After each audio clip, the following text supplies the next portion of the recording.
What up, y'all? It's gonna be a long one, so I'm just warning you to begin with. The week after spring break, it's crazy. Like, we spend all this time, like, hoping, wishing, praying for spring break, right? And we get to spring break. Spring break's actually pretty awesome. Hold on. We back. Sorry, there was paging, we at school. But anyway, we spend all this time hoping, praying, wishing that freaking spring break gets here because everyone's tired. So you go to spring break, you have your good old time, whatever you do, right? When we come back, then it's crazy. Like, the students is off the chain because they're like, because they've been off their schedule. Teachers is off the chain because we've been off our schedule. Nobody slept enough. Like, all of those things been happening. So now it's like we in here together and everybody's exhausted and we trying to teach and they trying to, it's just a crazy thing. And now I'm like, man, why do we have spring break? We still need it. But the aftermath is crazy. Two things I just want to point out. One, a student actually was like, hey, Mr. Farr, like, is everything cool with you? You don't seem as happy. And I just told them, I just looked them in their face and it's because I'm tired.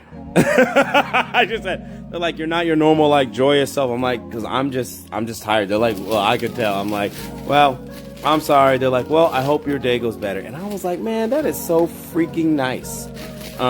It's kind of weird having a student who's kind of being empathetic, you know what I mean? But I appreciated that from them. Second thing I want to say is that I had another set of some people come up to me and ask me, like, man, the students are off the chain, this and this and that. How are you like coping or dealing or whatever? Because their behaviors, this and that, and all these things. And I just said, expectations. And you're like, what? I heard Colin Cowherd say this. Yes, he's a sports talk person, talking head or whatever. But he said this, and I just thought it was brilliant. He said, oftentimes life disappointments come from unrealistic expectations. And if you think about it, that's real. Whenever you are like thinking something that's going to go a certain way and it doesn't go the way that you expected it to go, then you're upset. Expecting your kids to have the house clean and they don't get it, mad. Expecting dinner to be cooked when you get home, it ain't done, mad. Expecting that your students are going to be well behaved and perfect after spring break, mad.